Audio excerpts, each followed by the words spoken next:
The power within you which enables you to form a thought picture is the starting point of all there is.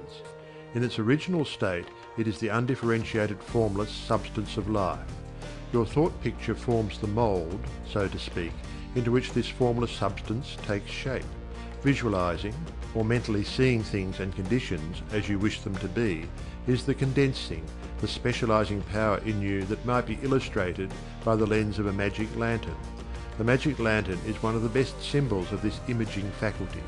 It illustrates the working of the creative spirit on the plane of the initiative and selection, or in its concentrated specializing form, in a remarkably clear manner. This picture slide illustrates your own mental picture, invisible in the lantern of your mind until you turn on the light of your will. That is to say, you light up your desire with absolute faith that the creative spirit of life in you is doing the work. By the steady flow of light of the will on the spirit, your desired picture is projected upon the screen of the physical world, an exact reproduction of the pictured slide in your mind. Visualizing without a will sufficiently steady to inhibit every thought and feeling contrary to your picture would be as useless as a magic lantern without the light. On the other hand, if your will is sufficiently developed to hold your picture in thought and feeling without any ifs, simply realizing that your thought is the great attracting power, then your mental picture is as certain to be projected upon the screen of your physical world as any pictured slide put into the best magic lantern ever made. Try projecting the picture in a magic lantern with a light that is constantly shifting from one side to the other, and you will have the effect of an uncertain will. It is as necessary that you should always stand back of your picture with a strong, steady will, as it is to have a strong, steady light back of a picture slide. The joyous assurance with which you can make your picture is the very powerful magnet of faith, and nothing can obliterate it. You are happier than you ever were, because you have learned to know where your source of supply is, and you rely upon its never-failing response to your given direction.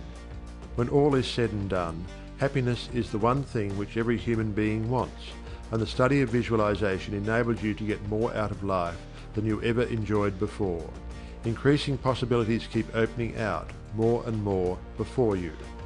A businessman once told me that since practicing visualization and forming the habit of devoting a few minutes each day to thinking about his work as he desired it to be in a large, broad way, his business had more than doubled in 6 months. His method was to go into a room every morning before breakfast and take a mental inventory of his business as he had left it the night before, and then enlarge upon it. He said he expanded and expanded in this way until his affairs were in remarkably successful condition. He would see himself in his office doing everything that he wanted done. His occupation required him to meet many strangers every day. In his mental picture he saw himself meeting these people, understanding their needs and supplying them in just the way they wished. This habit, he said, had strengthened and steadied his will in an almost inconceivable manner.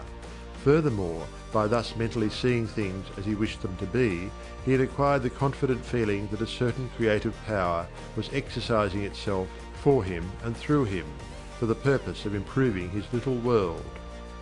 When you first begin to visualize seriously, you may feel, as many others do, that someone else may be forming the same picture you are, and that, naturally, would not suit your purpose. Do not give yourself any unnecessary concern about this. Simply try to realize that your picture is an orderly exercise of the universal creative power specifically applied. Then you may be sure that no one can work in opposition to you. The universal law of harmony prevents this. Endeavor to bear in mind that your mental picture is universal mind exercising its inherent powers of initiative and selection specifically. God, or universal mind, made man for the specific purpose of differentiating himself through him. Everything that is came into existence in this same way, by this self-same law of self-differentiation, and for the same purpose. First the idea, the mental picture, or the prototype of the thing, which is the thing itself, in its incipiency or plastic form.